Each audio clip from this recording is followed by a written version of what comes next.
미국 국방부가 비상사태에 돌입했습니다. 복수의 딸들이 한국에서 귀환하지 않고 있기 때문인데, 이는 한국에 주둔하던 다수의 미군 여성 장교들이 동시에 한국 영주권을 신청했기 때문입니다. 추후에 이를 철회한 인원은 단 1%도 없었으며, 더 경악스러운 점은 이들이 모두 헬기 조종사, 정보 장교, 특수부대원 등 미국이 자랑하는 최전계 군인들이라는 사실입니다. 과연 이 엘리트들이 한국 땅을 떠나지 못하는 특별한 이유가 무엇일까요? 저는 사라 앤더슨입니다. 31세의 미 육군 블랙호크 헬기 조종사였으며, 아니, 지금도 조종사 신분은 유지하고 있지만 더 이상 창공을 비행하지 않을 뿐입니다. 그날 역시 여느 때와 다름없는 평범한 목요일 아침이었으며, 평택 캠프 험프리스의 새벽 5시였습니다. 비행 전 브리핑을 마치고 경납고로 향했을 때 앤더슨 대위님, 오늘도 완벽한 비행을 기대하겠습니다. 라는 창사의 인사에 자신있게 격려했습니다. 1500시간 무사고 비행이 저의 가장 큰 자랑거리였기 때문입니다. 하지만 헬기 정비 구역에 도착했을 때 평소와는 달리 정비병들이 웅성거리는 이상한 기운을 감지했습니다. 마크는 어디 있나? 라고 물었지만 정비팀장 마크 상병은 아직 도착하지 않았다는 대답이 돌아왔습니다. 이라크 파병 경험컴이 있는 베테랑인 마크는 최근 이상 행동을 보였고 PTSD 때문이라는 소문이 돌았지만 군은 이러한 문제에 관대하지 않았습니다. 일단 다른 정비병과 점검을 시작했지만 30분 후 충혈된 눈과 떨리는 손을 가진 마크가 나타났습니다. 뭔가 정상이 아니었습니다. 마크, 괜찮나? 라고 묻자, 네, 대위님. 어제 잠을 좀 설쳐서요. 라고 대답했습니다. 지금 돌이켜 생각하면 그때 모든 것을 멈췄어야 했으나 저는 예정된 임무가 있었고 그를 신뢰했습니다. 이는 치명적인 실수였습니다. 오전 8시 정각 정비 작업의 마지막 단계로 헬기를 크레인으로 들어 올려 하부를 점검하는 작업이었습니다. 저는 조종석에서 시스템을 확인하고 있었는데 갑자기 안 돼, 버튼을 잘못 이라는 마크의 비명이 들렸습니다. 무언가 끊어지는 소리와 함께 헬기가 기울었고 크레인 케이블 하나가 절단된 것입니다. 그 순간 모든 것이 슬로 모션처럼 전개되었고 누군가 뛰어 라고 외쳤지만 이미 늦었습니다. 7톤짜리 헬기가 제 쪽으로 무너지고 있었기 때문입니다. 조종석이 찌그러지면서 제 하반신이 조종석에 깔렸고 척추를 타고 올라오는 끔찍한 통증과 함께 다리가 비정상적인 방향으로 꺾여 있는 것이 시야에 들어왔습니다. 메디! 메디!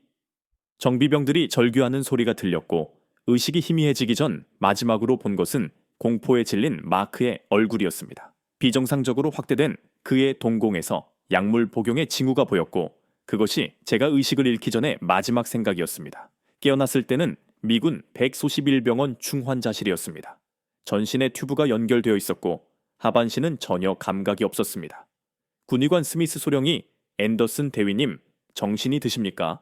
라며 다가왔는데 그의 표정은 매우 어두웠습니다. 제 다리는 느낌이 없어요. 일단 안정을 취하셔야 합니다. 상태가 솔직히 말해주세요. 제발. 스미스 소령은 차트를 들여다보며 한숨을 쉬었습니다. 척추 4번과 3번이 압박 골절되었습니다. 신경 손상이 심각하고요. 현재로서는 하반신 마비 가능성이 높습니다. 마비, 그 단어가 귓가에 끊임없이 맴돌았습니다. 하늘을 날던 헬기 조종사가 땅에서도 제대로 서지 못한다니. 마크는요? 구속되었습니다. 약물 검사에서 메스암페타민 양성 반응이 나왔어요. PTSD 치료를 핑계로 불법 약물을 복용했던 겁니다. 그의 나약함 때문에 제 인생이 종말을 맞이했다는 분노가 치밀어 올랐습니다. 마크는 최소 5년 이상의 군사 재판을 받게 되겠지만 그것이 제 다리를 돌려주지는 못할 것이었습니다. 스미스 소령은 고개를 끄덕이며 죄송합니다.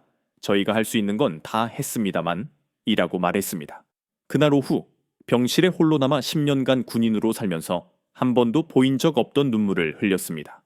창밖으로 블랙호크 헬기가 비행하는 모습이 보였고 저 하늘이 이제 영원히 제 것이 아니라는 생각에 가슴이 찢어졌습니다. 그때 대위님 실례합니다 라는 낯선 목소리에 고개를 돌리자 이름표에 이소라라고 적힌 한국인 간호사가 서 있었습니다. 그녀가 뜬금없이 혹시 한국 병원에서 치료받을 생각은 없으신가요? 라고 물었습니다.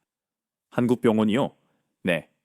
제 사촌 동생이 작년에 오토바이 사고로 하반신 마비 판정을 미군 병원에서 받았어요. 그런데 분당 서울대병원에서 치료받고 지금은 마라톤을 뛰고 있거든요. 믿기 힘든 이야기였지만 그녀의 눈빛은 진지했습니다. 척추 손상 치료는 한국이 세계 최고 수준이에요. 특히 통합재활 치료는 기적을 만들어내기로 유명하죠. 포기하지 마세요. 그녀가 건넨 병원 팸플릿을 멍하니 바라보자 희망은 포기하지 않는 자의 것이다 라는 문구가 눈에 들어왔습니다. 과연 저에게 희망이란 것이 아직 남아있을까요? 부서진 날개를 가진 새에게도 다시 날 기회가 있을지 의문이었습니다. 그때는 이것이 제 삶을 완전히 뒤바꿔 놓을 시작점이 될 것이라는 사실과 한국이라는 나라가 제게 얼마나 큰 선물을 줄지 전혀 알지 못했습니다. 일주일 후 정식 의료 심사가 진행되었습니다. 미국 의료진 5명이 제 상태를 평가했는데 의료심사위원장 스미스 대령은 차가운 목소리로 앤더슨 대위 현실을 받아들이셔야 합니다.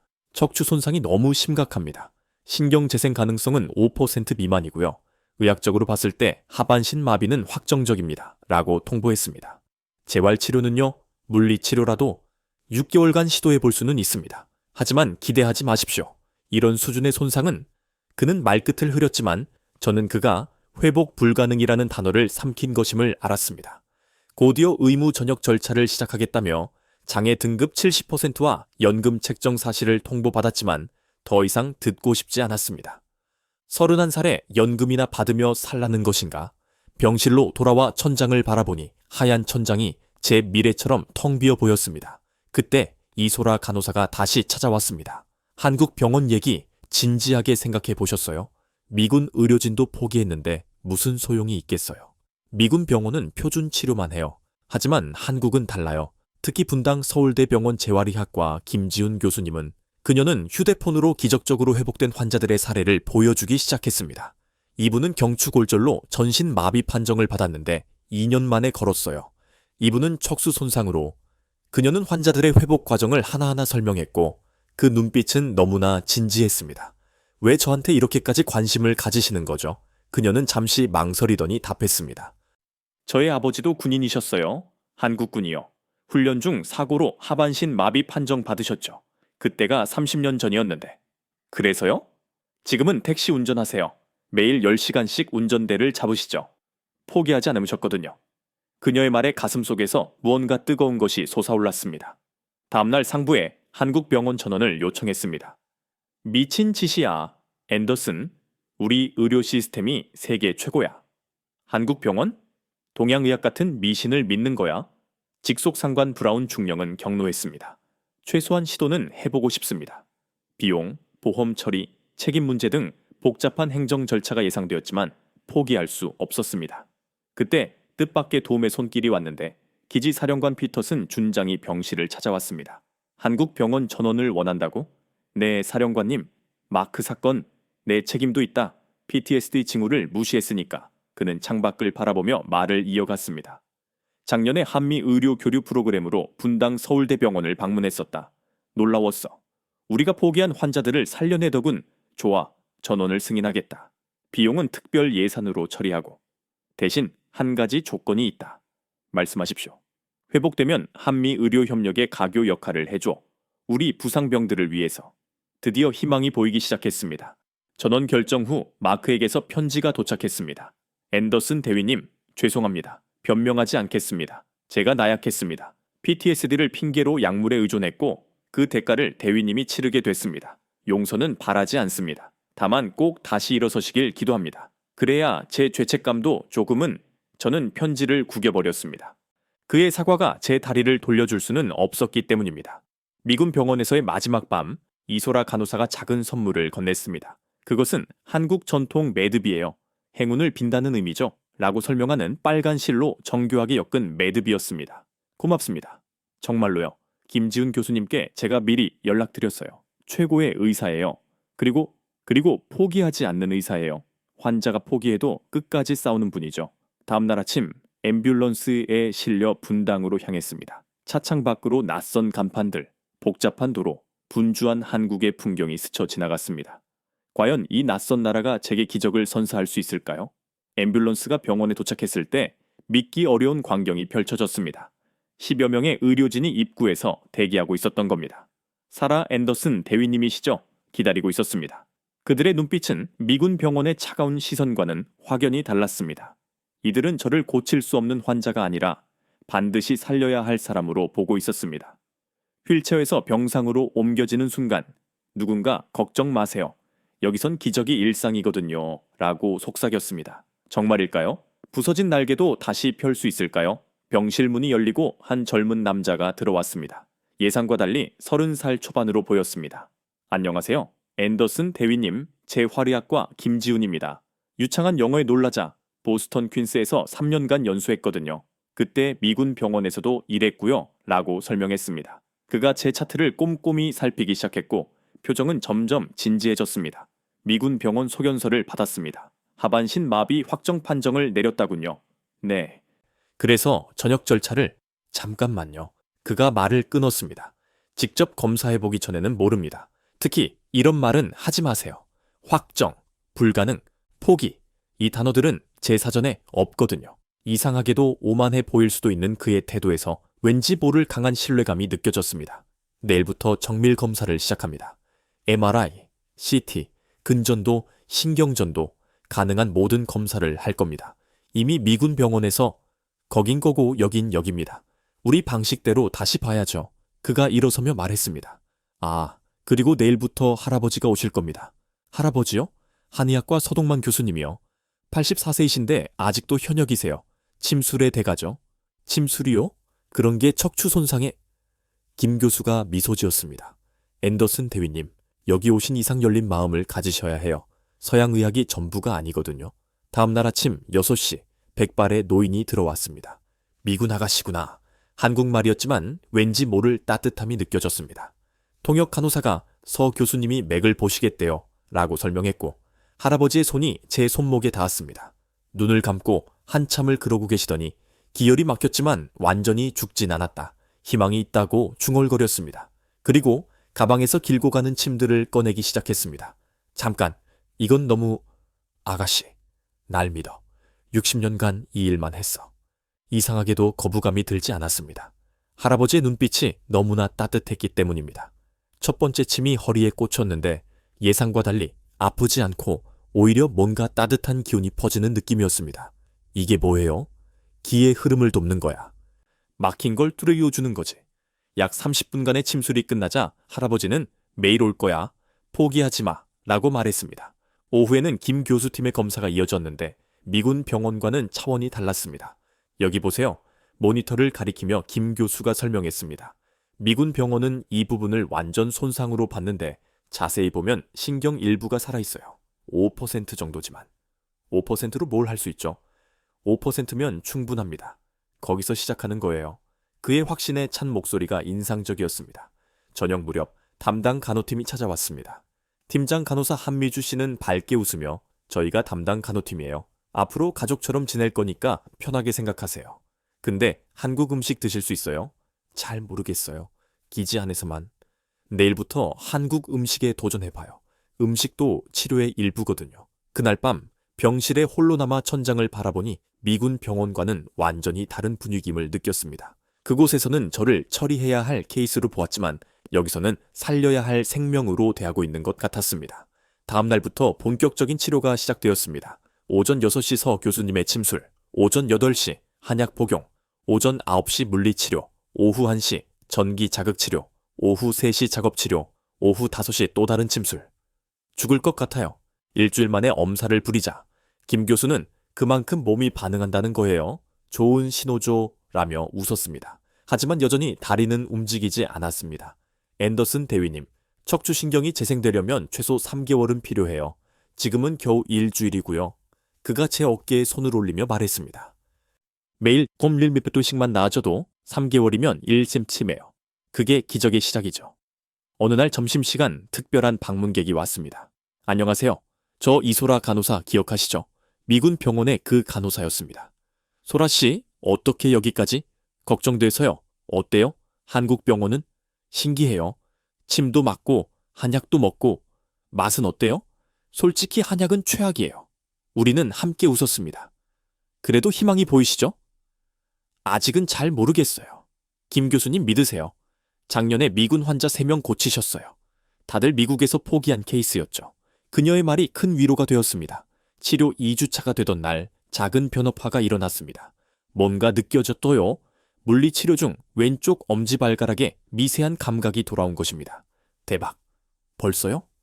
물리치료사가 흥분했고 김 교수가 달려와 확인했습니다. 맞네요. 신경이 살아나기 시작했어요. 이게 가능한 일인가요? 가능하고 말고요. 이제 시작입니다. 그날 저녁 병실에서 저는 혼자 울었습니다. 희망의 눈물이었죠. 정말로 기적이 일어나고 있는 것일까요? 창밖으로 보이는 서울의 야경이 아름다웠고 이 낯선 도시가 제게 새로운 시작을 선사하고 있었습니다. 치료 3주차, 드디어 휠체어에 앉을 수 있게 되었습니다. 작은 진전이었지만 제게는 큰 의미였습니다. 밖에 나가보실래요? 한미주 수간호사가 제안했습니다. 병원 밖으로요? 네. 맨날 병실에만 있으면 우울해져져요. 신선한 공기도 쐬고 진짜 한국도 구경하고요. 망설였지만 답답함 때문에 결국 동의했습니다. 토요일 오후 김지훈 교수가 직접 휠체어를 밀어주며 특별한 주말 가이드를 자청했습니다. 교수님이 직접요? 주말이잖아요. 저도 쉬는 날이고요. 병원을 나서자 낯선 풍경이 펼쳐졌는데 분당의 번화가는 생각보다 현대적이었습니다. 배고프지 않으세요? 조금요. 한국 음식 제대로 먹어본 적 있어요? 기지한 한국 식당에서 불고기랑 김 교수가 웃었습니다. 그건 한국 음식이 아니에요. 진짜를 보여드릴게요. 그가 데려간 곳은 작은 할매 순대국밥집이었습니다. 정겨운 간판에 60대 할머니가 어머 지훈아 하며 반갑게 맞았습니다. 할머니, 제 환자분이에요. 미군이시고요. 할머니의 눈이 휘둥그레지더니 어머나 다쳤구나. 많이 아팠겠네 라고 말씀하셨습니다. 무슨 말인지 알아듣지 못했지만 따뜻한 눈빛은 이해할 수 있었습니다. 휠체어는 내가 밀게. 지훈이 너는 자리 잡아. 할머니는 마치 손녀를 대하듯 조심스럽게 저를 구석진 아늑한 자리로 안내했습니다. 곧 김이 모락모락 나는 순대국밥이 나왔습니다. 이게 뭐예요? 순대국밥이요. 한국의 소울푸드죠. 첫 숟가락을 떴을 때 진한 국물이 온몸을 따뜻하게 해주는 것에 놀랐습니다. 우와, 맛있어요. 김 교수가 통역하자 할머니가 활짝 웃으며 더 줄까? 많이 먹어. 아픈 사람은 잘 먹어야 낫지. 라고 하셨고 계속해서 김치, 깍두기, 무생채 등 반찬을 가져다 주셨습니다. 할머니, 너무 많아요. 뭐가 많아? 우리 지훈이가 데려온 환자인데. 식사를 하며 김 교수가 말했습니다. 할머니 아들이 교통사고로 제 환자였어요. 하반신 마비였죠. 지금은요? 택배에 기사하세요. 하루 종일 뛰어다니시죠. 믿기지 않는 이야기였습니다. 식사가 끝날 무렵 할머니가 이거 가져가. 내가 담근 김치야 라며 김치를 가져왔습니다. 아니에요. 괜찮아요. 할머니는 들은 척도 안 하며 병원 음식만 먹으면 힘 못 써. 이거 먹고 힘내 라고 말씀하셨습니다. 김 교수가 한국에서는 이게 전기예요. 거절하면 오히려 서운해 하세요 라고 설명했습니다. 순대국밥집을 나오며 눈물이 났는데 처음 보는 외국인에게 이런 친절을 베푸는 것이 신기했기 때문입니다. 다음은 시장 구경 어때요? 김 교수가 데려간 곳은 서현역 근처 재래시장이었습니다. 미국 아가씨네? 다쳤구나. 병원에서 치료받고 있어. 과일가게 아저씨가 먼저 저를 알아봤습니다. 김 교수가 통역하자 아저씨는 사과를 깎기 시작했습니다. 이거 먹어. 우리 사과 달아. 돈을. 무슨 돈? 아픈 사람한테 돈 받으면 벌 받아. 떡볶이 가게, 야채 가게, 생선 가게를 지나가는 곳마다 상인들은 뭔가를 손에 쥐어줬습니다. 한국 사람들은 다 이래요. 정이 많죠. 특히 어려운 사람을 보면 그냥 못 지나쳐 둬요. 시장 한 바퀴를 도는 동안 받은 것들로 휠체어는 가득 찼습니다. 이거 다 어떻게 해요?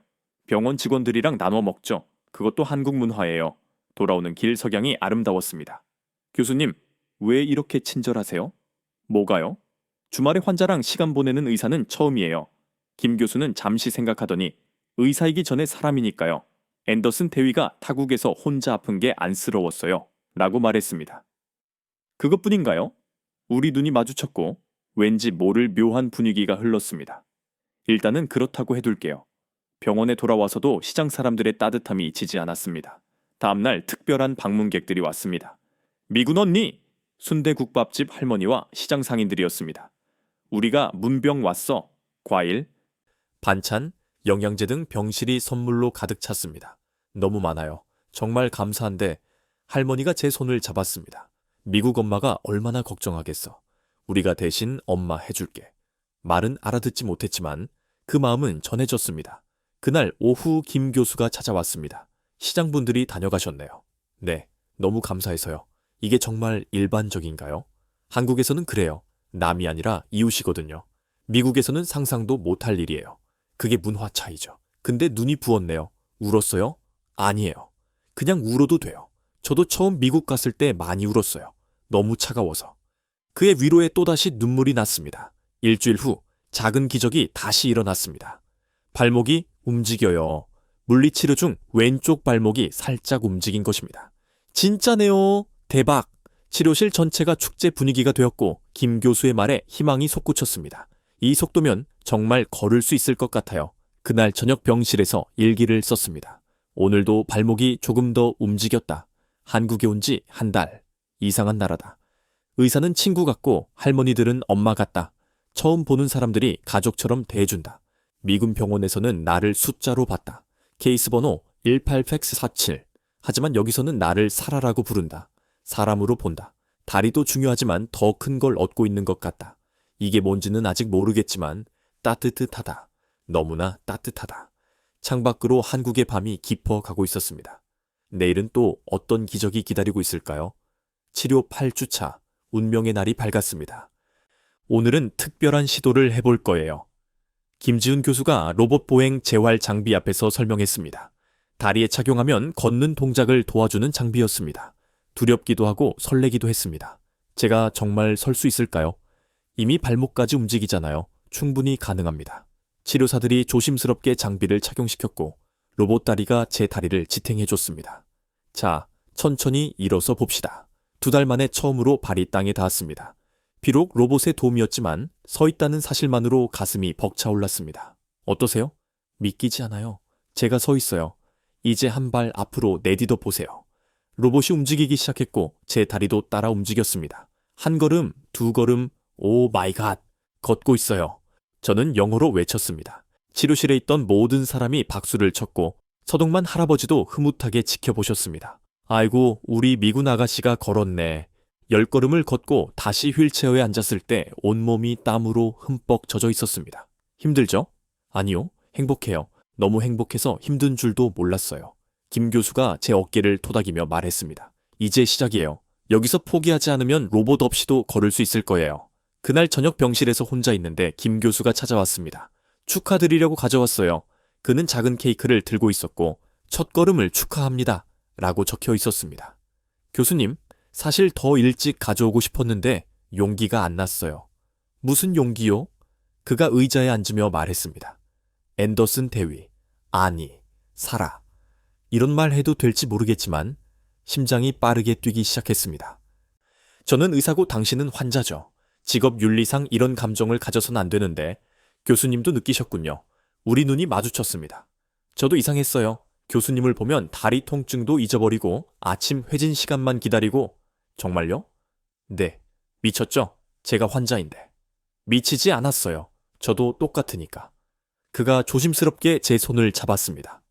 처음 봤을 때부터 특별했어요. 절망적인 상황에서도 포기하지 않는 강인함. 그리고 웃을 때 너무 아름다워요. 얼굴이 붉어졌습니다. 31년 인생에서 이런 고백은 처음이었거든요. 하지만 저는 미국으로 돌아가야 해요. 알아요. 그래도 지금 이 순간은 진짜잖아요. 그의 말이 맞았습니다. 미래는 불확실했지만 지금 이 감정만은 확실했습니다. 저도 교수님이 좋아요. 의사로서가 아니라 한 남자로서요. 김 교수가 환하게 웃었습니다. 그럼 앞으로 근무 시간 외에는 지훈이라고 불러주세요. 지훈 씨. 네, 사라. 그날 밤 우리는 케이크를 나눠 먹으며 그의 꿈, 제 과거, 미래의 불안, 현재의 행복 등 많은 이야기를 나누었습니다.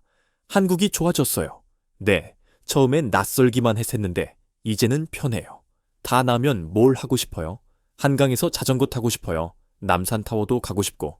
약속할게요. 꼭 같이 가요.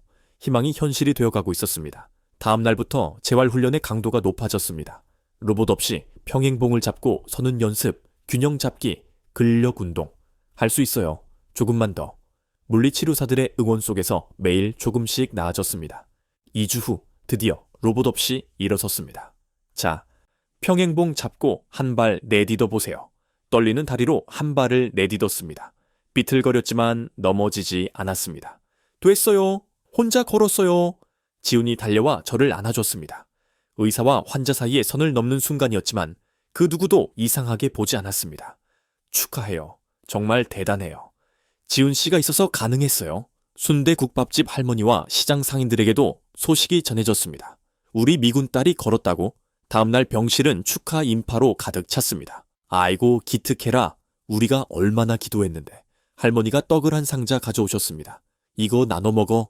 복 나누는 거야. 시장 상인들도 각자 선물을 가져왔고 앞으로 시장에 걸어서 와, 더 맛있는 거 줄게 라고 축하했습니다. 이들의 축하가 가족의 것처럼 느껴졌습니다. 그날 저녁 지훈과 병원 옥상에 올라갔습니다. 휠체어가 아닌 두 발로 선체로 말입니다. 서울 야경이 이렇게 아름다운 줄 몰랐어요. 살아가 서 있으니까 더 아름다워 보여요. 진부한 멘트예요. 진심인데요. 우리는 나란히 서서 도시의 불빛을 바라봤습니다. 지훈 씨, 저 완전히 나으면 어떻게 될까요? 무슨 의미로요? 우리요. 이 관계요. 그가 제 손을 꼭 잡았습니다. 환자가 아닌 여자로, 의사가 아닌 남자로 다시 시작하면 되죠. 제가 미국으로 돌아가도요. 거리가 문제면 제가 따라가면 되고 당신이 여기 남고 싶으면 남으면 되고. 그렇게 간단해요. 사랑은 복잡하게 생각할수록 어려워져요. 그의 단순 명료한 대답이 마음에 들었습니다. 저도 단순하게 생각해 볼게요. 어떡해요? 지금 이 순간 지훈 씨랑 있는 게 행복해요. 그거면 충분하지 않을까요? 지훈이 미소 지었습니다. 이제 완전히 한국 사람 다 됐네요. 왜요? 한국 사람들은 현재를 중요하게 생각하거든요. 별이 빛나는 하늘 아래에서 우리는 오랫동안 서 있었습니다. 2달 전에는 영원히 설 수 없을 거라 생각했었는데 이제는 사랑하는 사람과 나란히 서서 미래를 꿈꾸고 있었습니다. 기적은 정말로 있었고 그 기적은 한국이라는 나라와 이곳 사람들이 만들어준 것이었습니다. 3개월의 재활치료가 끝날 무렵 저는 목발 없이도 천천히 걸을 수 있게 되는 기적 같은 회복을 이루었습니다. 그런데 그때 모든 것을 뒤흔드는 이메일이 도착했습니다. 사라 앤더슨 대위, 의료심사 결과, 현역 복무 가능 판정, 소령 진급 심사 대상자 선정, 워싱턴 DC, 국방부 전략기획실 발령, 이준의 복귀 요망. 손이 떨렸습니다. 소령 진급, 펜타곤 근무. 한때는 꿈꾸었던 길이었지만 지금은 기쁘지 않았습니다. 무슨 일이에요? 지훈이 제 표정을 보고 물었습니다. 본국 복귀 명령이 왔어요. 소령 진급이랑 펜타곤 발령이요. 지훈의 얼굴이 굳었습니다. 축하해요. 아니, 축하해야 하는 거죠. 모르겠어요. 기쁘지가 않아요. 그날 저녁 순대국밥집에 갔습니다. 할머니가 반갑게 맞아주셨지만 제 표정을 보시고는 눈치채셨습니다. 무슨 일이 있어? 지훈이 설명하자 할머니의 얼굴이 어두워졌습니다. 미국으로 가야 한다고? 언제? 2주 안에 돼요? 안 돼. 이제 막 나았는데. 이제 막 우리 식구 됐는데. 할머니의 반응에 눈물이 났습니다. 소식은 금세 퍼졌고 시장 상인들이 하나둘 모여들었습니다. 정말이야? 우리 미군 딸이 간다고? 펜타곤이 뭐야? 밥 잘 주는 데야? 소령되면 돈 많이 받아. 그럼 여기서 소령하면 안 돼. 순수한 그들의 걱정에 웃음이 나면서도 슬펐습니다. 과일 가게 아저씨가 진지하게 물었습니다. 꼭 가야 해? 여기 남으면 안 돼? 군인이라서 명령을 따라야 해요. 그럼 군인 그만두면 되잖아. 단순 명쾌한 해답이었습니다. 하지만 10년간 쌓아온 경력을 버린다는 것은 쉬운 일이 아니었습니다. 병원으로 돌아오는 길, 지훈이 말했습니다. 제가 미국으로 가면 어때요? 뭐라고요? 미국 병원에서도 일할 수 있어요. 전에 스카우트 제의도 있었고. 지훈 씨 인생을 버리라고요? 버리는 게 아니라 선택하는 거죠. 사라와 함께하는 삶을요. 그의 진심에 가슴이 뭉클했습니다. 다음날 기지사령관 피터슨 준장을 만났습니다. 앤더슨 대위, 완전히 회복됐다니 기적이군. 한국 의료진 덕분입니다. 펜타곤에서 자네를 원한다. 한미 군사협력 전문가가 필요하다고. 알고 있습니다. 하지만 표정이 왜 그래? 영광스러운 자리 아닌가? 저는 솔직하게 말했습니다. 사령관님, 저는 여기 남고 싶습니다. 한국에서 새로운 삶을 찾았습니다. 이곳 사람들이 저를 살렸고 가족이 되어줬습니다. 사령관이 한숨을 쉬었습니다. 개인적으로는 이해한다. 하지만 군인은 알고 있습니다. 그래서 더 고민됩니다. 일주일의 시간을 받았습니다. 그 사이에 서동만 할아버지가 찾아오셨습니다. 미국 간다고? 아직 결정 못했어요. 할아버지가 제 맥을 짚더니 말씀하셨습니다. 몸은 나았지만 마음이 아프구나. 할아버지, 내가 한 가지 물어보자. 어디에 있을 때 행복하니? 단순한 질문이었지만 답은 명확했습니다. 여기요? 한국이요? 그럼 답이 나왔네. 행복한 곳이 내 집이야. 할아버지의 말씀이 큰 울림을 주었습니다. 주말에는 지훈의 가족을 만났습니다. 부산에서 올라오신 부모님은 따뜻한 분들이었습니다. 아이고 예쁘네. 우리 지훈이가 복 받았구나. 어머니가 제 손을 잡으시며 고생 많았지. 타국에서 아프기까지 했으니 라고 하셨습니다. 괜찮아요. 오히려 덕분에 좋은 일이 많았어요. 지훈이한테 들었어. 미국 가야 한다고? 네. 아직 고민 중이에요. 아버지가 말씀하셨습니다. 우리야 지훈이가 행복하면 그만이야. 미국이든 한국이든. 근데 며느리는 한국에 있으면 좋겠다. 어머니의 솔직한 말씀에 모두 웃었습니다. 저녁을 먹으며 어머니가 김치 먹을 수 있어? 라고 물으셨습니다. 네. 이제 김치 없으면 밥 못 먹어요. 어머, 완전 한국 사람 다 됐네. 가족들과 시간을 보내며 저는 이미 이들의 가족이 되어가고 있다는 것을 느꼈습니다. D-Day 3일 전 병실에서 짐을 정리하고 있었습니다. 미군 병원에서 가져온 물건들과 한국에서 받은 선물들을 정리하고 있을 때 지훈이 들어왔습니다. 정리하는 거예요. 어차피 정리는 해야 하니까요. 결정했어요? 저는 고개를 저었습니다. 미치겠어요? 머리로는 가야 한다고 하는데 가슴은 여기 있고 싶다고 하고. 지훈이 제 옆에 앉았습니다. 사라, 하나만 물어볼게요. 뭐요? 10년 후를 상상해보세요. 펜타곤에서 소령 계급장 달고 일하는 모습이랑 한국에서 평범하게 사는 모습. 뭐가 더 행복할 것 같아요? 눈을 감고 상상해봤습니다. 워싱턴의 차가운 사무실, 계급과 성과로 평가받는 일상, 그리고 한국의 따뜻한 정, 지훈과의 소박한 일상, 시장 사람들과의 수다. 답은 명확했습니다. 여기요. 한국에서의 삶이요. 그럼 결정된 것도 아니에요. 하지만 10년 경력을 살아. 경력이 밥 먹여주나요? 행복이 밥 먹여주죠. 순대국밥집 할머니와 똑같은 말이었습니다. 그날 밤 저는 결심했습니다. 계급보다 행복을 선택하고 경력보다 사랑을 선택하며 미국보다 한국을 선택하기로 말입니다. 다음 날 아침 사령관실로 향했습니다. 손에는 복귀 명령서와 전역 신청서 2개의 서류가 들려 있었습니다. 사령관실에 들어서자 피터슨 준장이 기다리고 있었습니다. 결정했나? 앤더슨 대위? 네, 사령관님. 저는 전역 신청서를 책상 위에 올려놓았습니다. 준장의 표정이 복잡해졌습니다. 정말인가? 소령 진급과 펜타곤을 포기하고. 네, 신중히 생각한 결정입니다. 이유를 들을 수 있을까? 심호흡을 하고 말했습니다. 한국이 제 집이 되었습니다. 이곳에서 다시 걷는 법을 배웠고 사랑을 찾았고 진정한 행복이 무엇인지 알게 됐습니다. 후회하지 않겠나? 오히려 떠난다면 평생 후회할 것 같습니다. 준장이 창밖을 바라보며 말했습니다. 사실 예상했네. 한국에 정착하는 미군이 늘고 있거든. 특히 이곳 문화를 깊이 경험한 사람들이. 사령관님도 이해하시나요? 30년 전 나도 비슷한 선택의 기로에 있었네. 그때는 군을 택했지만 가끔 궁금하더군. 다른 선택을 했다면 어땠을까? 그가 서류에 서명했습니다. 3개월 후 저녁이네. 그동안 후임, 인수인계 잘 부탁하네. 감사합니다. 사령관님. 밖으로 나오면서 어깨가 가벼워졌습니다. 10년간의 무게를 내려놓은 기분이었습니다. 바로 지훈에게 전화만 했습니다. 했어요. 전역 신청서 냈어요. 정말요? 진짜로? 네.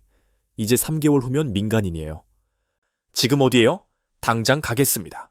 30분 후 지훈이 숨을 헐떡이며 나타났습니다. 미친 짓 했어요. 회진 중간에 뛰쳐나왔어요. 괜찮아요? 사라가 전역한다는데 회진이 무슨 의미가 있어요? 그가 저를 꼭 안아주었습니다. 후회 없어요? 단 1%도요. 고마워요. 정말 고마워요. 저야말로요. 기다려줘서. 소식은 빠르게 퍼졌고 순대국밥집에 도착하자 이미 소문이 나 있었습니다. 진짜야. 우리 딸이 안 간다고 할머니가 저를 꼭 안아주셨습니다. 잘했어. 정말 잘했어. 시장 상인들이 모여들었고 이제 진짜 우리 식구네. 미군 딸이 아니라 그냥 우리 딸이야라며 즉석에서 축하 파티가 열렸습니다. 막걸리가 돌고 전이 부쳐지고 노래가 울려 퍼졌습니다. 사라가 한국 사이, 며느리. 봤대. 이제 김치찌개도 끓여야지. 한국말도 제대로 가르쳐야 해. 웃고 떠드는 이들을 보며 저는 옳은 선택을 했다는 것을 확신했습니다. 저녁을 3주 앞둔 어느 날 지훈이 특별한 계획을 세웠습니다. 오늘은 중요한 곳에 가야 해요. 어디요? 깜짝 선물이에요. 따라오기만 하세요. 차를 타고 도착한 곳은 남산타워였습니다. 케이블카를 타고 올라가는 동안 서울의 정영이 한눈에 들어왔습니다. 와, 정말 아름다워요. 맞죠? 하지만 이건 시작일 뿐이에요. 타워에 도착해서 지훈이 데려간 곳은 자물쇠가 가득한 테라스였습니다. 여기가 뭐예요? 사랑의 자물쇠예요. 연인들이 영원한 사랑을 약속하며 자물쇠를 걸죠. 수많은 자물쇠들이 햇빛에 반짝이고 있었습니다. 우리도 걸까요? 지훈이 준비한 하트 모양의 분홍색 자물쇠를 꺼냈습니다. 언제 준비했어요? 사실 2달 전부터요. 사라가 꼭 한국에 남을 거라 믿었거든요. 함께 자물쇠에 지훈 하트 사라 포에버라고 영어로 이름을 새겼습니다. 자, 같이 걸어요. 찰칵. 자물쇠가 채워지는 순간 뭔가 완성된 기분이었습니다. 열쇠는 어떻게 해요? 던져야죠. 영원히 열리지 않게. 우리는 동시에 열쇠를 던졌습니다. 그런데 그때 지훈이 갑자기 무릎을 꿇었습니다. 심장이 멎는 것 같았습니다. 주변 사람들이 하나둘 쳐다보기 시작했습니다. 처음 만났을 때 당신은 부서진 날개를 가진 새 같았어요. 하지만 지금은 누구보다 높이 날 수 있는 사람이 됐죠. 지훈이 작은 상자를 꺼냈습니다. 저와 함께 한국에서 이 땅에서 영원히 함께 해주시겠어요? 반지가 햇빛에 반짝였습니다. 지훈 씨, 사라 앤더슨 저와 결혼해 주시겠습니까? 눈물이 났습니다. 행복의 눈물이었죠. 네, 네, 1000번이라도 네. 지훈이 반지를 끼워주는 순간 주변에서 박수가 터져 나왔습니다. 모르는 사람들이 축하해주는 이 순간이 너무나 한국적이고 따뜻했습니다. 그날 저녁 양가 부모님께 영상통화로 소식을 전했습니다. 엄마, 아빠, 저 결혼해초매네요. 미국에 계신 부모님은 놀라셨지만 곧 축하해 주셨습니다. 그 청년이 널 다시 걷게 해준 사람이지? 네, 맞아요. 언제 만나볼 수 있을까? 결혼식 때 오실 거죠? 당연하지. 한국 결혼식이 어떤지 너무 궁금해. 지훈 부모님도 기뻐하셨습니다. 아이고, 드디어 우리 며느리 됐네. 어머니, 아버지 잘 부탁드려요. 부탁은 무슨? 이제 진짜 가족이야. 저녁식 날이 밝았습니다. 10년간 입었던 군복을 마지막으로 다림질했습니다. 사라 앤더슨 대위, 연계 저녁을 명합니다. 간결한 세리머니였지만 의미는 컸습니다. 군복을 벗고 민간인 옷으로 갈아입었을 때 새로운 인생이 시작되는 기분이었습니다. 기지를 나서는 순간 지훈이 기다리고 있었습니다. 수고했어요, 사라. 이제 뭐라고 불러야 해요? 더 이상 대위가 아닌데. 그냥 사라요. 내 사랑하는 사라. 순대국밥집에서 소박하지만 따뜻한 저녁 파티가 열렸습니다. 우리 딸 이제 진짜 민간인이네. 할머니가 준비한 음식들이 상에 가득했고 시장 상인들도 모두 모였습니다. 이제 매일 볼 수 있겠네. 한국말도 제대로 가르쳐줘야지. 김치 담그는 법도. 과일 가게 아저씨가 선물을 주셨는데 저녁 기념이야. 이제 진짜 우리 동네 사람이니까 라며 시장 사람들과 함께 찍은 사진이 담긴 작은 액자였습니다. 언제 이런 걸? 몰래 준비했지. 감동이지? 눈물이 또 났습니다. 왜 자꾸 울어요? 오늘은 축하하는 날인데. 행복해서요? 너무 행복해서 눈물이 나요. 그날 밤 한강 다리를 건너며 지훈이 물었습니다. 후회 없어요? 왜 자꾸 물어요? 소령, 펜타곤, 연봉. 포기한 게 많잖아요. 얻은 게 더 많아요. 뭘 얻었는데요? 사랑, 가족, 행복, 그리고 집이요. 진짜 제 집을 찾았어요. 지훈이 제 손을 꼭 잡았습니다. 이제 뭐 할 거예요? 응? 아직 구체적인 계획은 없지만 한미 문화 교류와 관련된 일을 하고 싶어요. 좋은 생각이에요. 사라만큼 두 문화를 잘 아는 사람도 없으니까. 그리고 한국어도 제대로 배워야죠. 이제 진짜 한국 사람이 될 거니까. 벌써 반은 한국 사람이에요. 반만요. 김치찌개 끓이면 완성. 우리는 웃으며 집으로 향했습니다. 결혼 준비가 시작되었습니다. 지훈 어머니는 한국 전통 혼례를 제안하셨고 한복 입고 전통 예식을 치르는 것에 솔직히 망설여졌습니다. 서양식 웨딩드레스를 꿈꿔왔기 때문입니다. 하지만 순대국밥집 할머니의 한마디가 결정적이었습니다. 한국 사람 되려면 한국식으로 해야지. 내가 한복 골라줄게. 그렇게 한국 전통 혼례를 치르기로 했습니다. 결혼식 일주일 전 특별한 손님이 찾아왔습니다. 미군 병원의 이소라 간호사였습니다. 앤더슨 대위님. 아니, 이제 민간인이시구나. 소라씨, 어떻게? 결혼 소식 듣고 왔어요. 제가 처음 한국 병원 가라고 권했잖아요. 맞아요. 소라씨 덕분에 이 모든 게 시작됐어요. 다행이에요. 정말 잘 됐어요. 행복해 보여요. 네, 정말 행복해요. 꿈만 같아요. 소라 씨가 한국 전통 놀이개 한복에 타는 장식으로 행운을 가져다 준다는 의미를 결혼 선물로 건넸습니다. 모든 것이 준비되어 갔고 한국에서의 새로운 삶이 곧 시작될 터였습니다. 따뜻한 봄날의 토요일, 서울 한옥마을의 전통 예식장에서 결혼식이 열렸습니다. 신부 입장 시 붉은 치마 저고리에 족두리를 쓰고 입장하는 제 모습에 하객들의 탄성이 들렸습니다. 어머, 한복이 저렇게 잘 어울려. 외국인 맞아? 완전 한국 사람 같은데. 미국에서 온 부모님도 한복을 입으셨고 아버지는 네가 정말 행복해 보여서 다행이다. 고마워요, 아빠 라고 속삭였습니다. 전통 혼례 절차는 복잡했지만 의미 있었습니다. 신랑 신부가 서로에게 절하고 부모님께 절하고 하객들의 축하 속에서 우리는 진짜 가족이 되었습니다. 피로연은 그야말로 동네 잔치였습니다. 순대국밥집 할머니가 사회를 보셨습니다. 자, 우리 동네 딸 사라가 시집을 갔습니다. 시장 상인들, 병원 직원들, 미군 동료들까지 정말 많은 사람들이 축하해줬습니다. 사라, 한국 며느리 됐네. 이제 김치찌개 끓이는 법 가르쳐 줄게. 애기 나오면 우리가 다 봐줄 테니까 걱정 마. 미군 동료들은 놀라워했습니다. 모건, 아니, 사라, 정말 한국에 정착하는구나. 어떻게 이런 결정을 했어? 후회 안 해. 전혀요. 오히려 더 일찍 결정하지 못한 게 후회돼요. 신혼여행은 제주도로 갔습니다. 와, 한국에 이런 곳이 있었어요? 제주도는 한국의 하와이죠. 한라산을 오르며 지훈이 말했습니다. 1년 전만 해도 상상 못했죠. 우리가 부부가 될 거라고. 맞아요? 그때는 다시는 걷지 못할 거라고 생각했는데 인생은 정말 알 수 없는 것 같아요. 정상에 올라 탁 트인 전망을 바라봤습니다. 사라, 앞으로 뭐 하고 싶어요? 구체적으로 생각해봤어요. 뭔데요? 미군 가족들을 위한 한국 정착 지원센터를 만들고 싶어요. 오, 좋은 아이디어예요. 제가 겪은 어려움을 다른 사람들은 겪지 않았으면 좋겠어요. 그리고 한국의 좋은 점도 알려주고 싶고요. 제가 도울게요. 의료 지원도 필요할 테니까. 결혼 후 우리는 평택으로 이사했습니다. 미군 기지 근처의 작은 아파트였지만 우리에게는 궁전 같았습니다. 우리 집이에요. 믿기지 않아요. 첫날 밤 베란다에서 평택의 야경을 바라봤습니다. 저기가 캠프 험프리스예요. 알아요? 매일 봤으니까. 이제는 밖에서 보내요. 후회 없어요? 지훈 씨 그만 물어요. 100번 물어도 대답은 똑같아요. 집들이에는 정말 많은 사람들이 왔습니다. 시장 상인들이 각자 밥솥, 그릇, 김치 냉장고까지 선물을 가져왔습니다. 김치 냉장고는 필수야. 이제 김치 담그는 법 배워야지. 순대국밥집 할머니는 김치를 한 통 가져오시며 당분간은 이거 먹어. 다음 달에 김장 가르쳐 줄게. 라고 하셨습니다. 감사해요 할머니. 감사는 무슨? 이제 진짜 내 딸인데 결혼 3개월 후 드디어 제 꿈을 실현할 기회가 왔습니다. 캠프 험프리스 내 한미가족 지원센터 설립이 승인된 것입니다. 축하해요 사라. 피터슨 준장이 직접 축하해줬습니다. 목은 아니 이제 박사라 씨가 적임자라고 생각했습니다.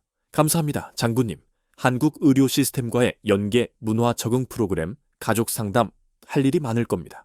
준비됐습니다. 센터 오픈 첫날 예상보다 많은 사람들이 찾아왔습니다. 저도 한국 병원에서 치료받고 싶어요. 한국 문화에 대해 알고 싶어요. 아이 학교는 어디가 좋을까요? 정신없었지만 보람이 있었습니다.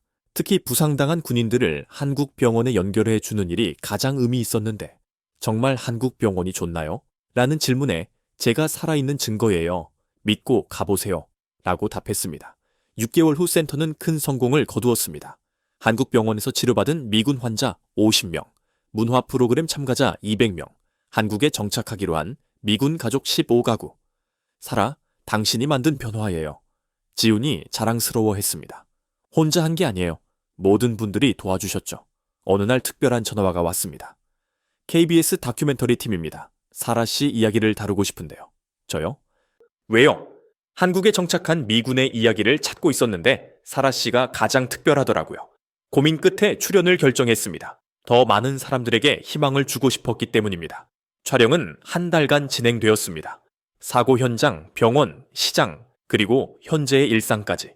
가장 힘들었던 순간은 언제였나요? 하반신 마비 판정 받았을 때요. 모든 게 끝났다고 생각했죠. 한국을 선택한 이유는 선택한 게 아니에요. 한국이 저를 선택해 준 거죠. 이곳 사람들이 저를 받아들여 줬어요.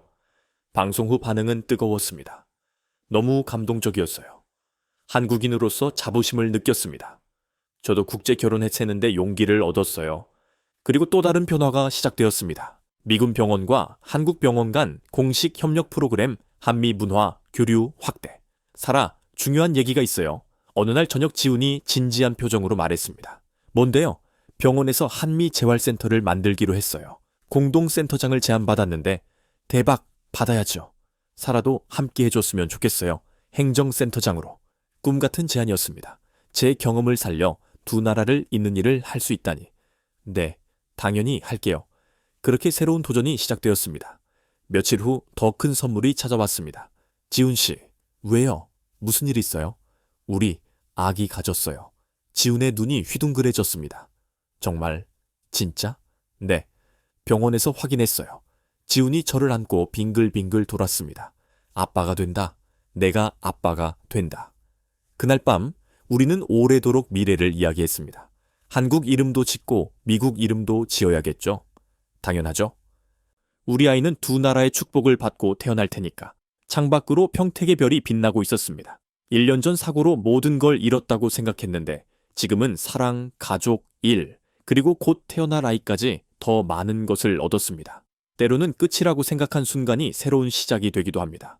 저에게 한국은 그런 곳이었습니다. 엄마, 엄마, 작은 발걸음 소리가 집안에 울려 퍼집니다.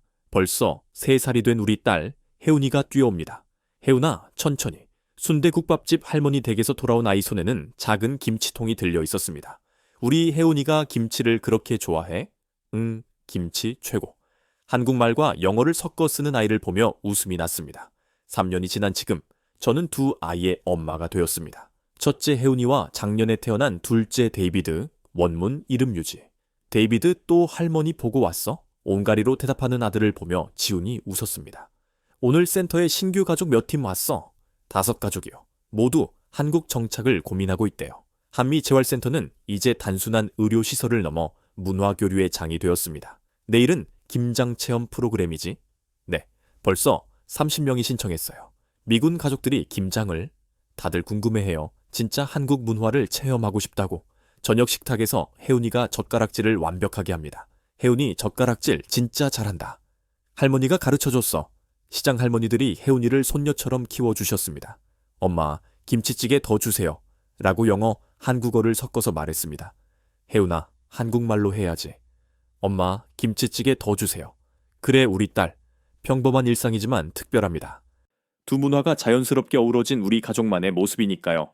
주말이면 시장에 갑니다. 어머, 우리 혜운이 왔네. 과일 가게 아저씨가 반갑게 맞아주십니다. 아저씨, 사과 주세요. 영어로도 해봐. 애플 플리즈 라고 영어로 말했습니다. 아이고, 똑똑해라. 이제는 시장 상인들 모두가 간단한 영어를 합니다. 미군 가족들이 많이 오면서 자연스럽게 배우신 것이죠. 사라 덕분이야. 다리 역할 톡톡히 하네. 어느 날 특별한 소식이 전해졌습니다. 한미 우호 공로상 수상자로 선정되었다는 것입니다. 대통령상이었습니다. 믿기지 않아요. 당연한 거예요. 사라가 한 일을 생각해 보세요. 지난 3년간 제가 도운 사람들, 한국 병원 치료 연계 3챔 1우명, 한국 정착 미군 가족 89가구, 문화 프로그램 참가자 2,000명 이상. 숫자로는 다 표현할 수 없는 변화들이었습니다. 시상식 날 많은 사람들이 축하해 줬습니다. 사라 씨 덕분에 새 인생을 찾았어요. 한국이 이렇게 좋은 곳인지 몰랐어요. 우리도 여기 남기로 했어요. 무대에서 소감을 말했습니다. 저는 사고로 한국에 왔지만 사랑으로 남게 되었습니다. 한국은 저에게 다리를 돌려줬을 뿐 아니라 새로운 인생을 선물했습니다. 이제 저도 다른 사람들에게 그런 희망을 전하고 싶습니다. 박수가 쏟아졌지만 가장 큰 박수는 시장 할머니들에게서 나왔습니다. 우리 딸이 대통령상을 받았어. 내가 키운 딸이야. 집으로 돌아오는 길 혜운이가 물었습니다. 엄마, 나도 엄마처럼 될 수 있어? 뭐처럼? 두 나라 도와주는 사람? 그럼 혜운이는 엄마보다 더 잘할 수 있어. 왜? 혜운이는 태어날 때부터 두 나라의 사랑을 받았으니까. 지훈이 덧붙였습니다. 혜운이는 특별해. 한국 심장과 미국 영혼을 가졌으니까. 그럼 데이비드는? 데이비드는 반대야. 미국 심장과 한국 영혼. 우리 모두 웃었습니다. 밤이 되어 아이들을 재우고 난 후 베란다에 나갔습니다. 지훈이 차를 가져왔습니다. 무슨 생각해요? 3년 전 생각. 그때 미국으로 돌아갔다면 어땠을까? 상상하고 싶지 않네요. 맞아요. 이 모든 게 없었겠죠. 사라. 응? 고마워요. 여기 남아줘서. 나야말로 고마워요. 포기하지 않고 기다려줘서. 별이 빛나는 하늘 아래서 우리는 조용히 차를 마셨습니다. 내일도 평범한 하루가 시작될 것입니다. 센터에서 새로운 가족들을 만나고 시장에서 장을 보고 아이들과 놀아주고 온 가족이 모여 저녁을 먹겠죠. 특별할 것 없는 일상. 하지만 그 일상이 특별한 이유는 이것이 제가 선택한 삶이기 때문입니다. 소령 계급장 대신 선택한 아이들의 웃음, 펜타곤 대신 선택한 시장 골목, 커리어 대신 선택한 가족, 후회는 없습니다. 아니, 매일 감사합니다. 그때 그 사고가 없었다면, 마크의 실수가 없었다면, 이소라 간호사의 조언이 없었다면, 한국 병원의 기적이 없었다면, 지훈을 만나지 못했다면, 지금의 이 행복은 없었을 것입니다. 때로는 인생의 가장 큰 불행이 가장 큰 축복의 시작이 됩니다. 저에게 한국은 그런 곳입니다. 부서진 날개를 치료해준 곳, 새로운 날개를 달아준 곳, 그리고 영원히 둥지를 틀 곳. 잘 자. 내 사랑. 엄마가 지켜줄게. 한국어로 한 번, 영어로 한 번. 이것이 우리 가족의 방식입니다. 사라 앤더슨의 감동적인 이야기가 한국의 정칭과 기적의 힘을 전 세계에 알리는 데 도움이 되길 바랍니다. 이 따뜻한 여정에 공감하셨다면 좋아요와 구독을 눌러주시고 아래 댓글로 여러분의 응원 메시지를 남겨주세요. 다음에는 사라와 김지훈 교수의 결혼 비하인드 스토리를 영상으로 제작해볼까요? 여러분의 의견을 기다립니다.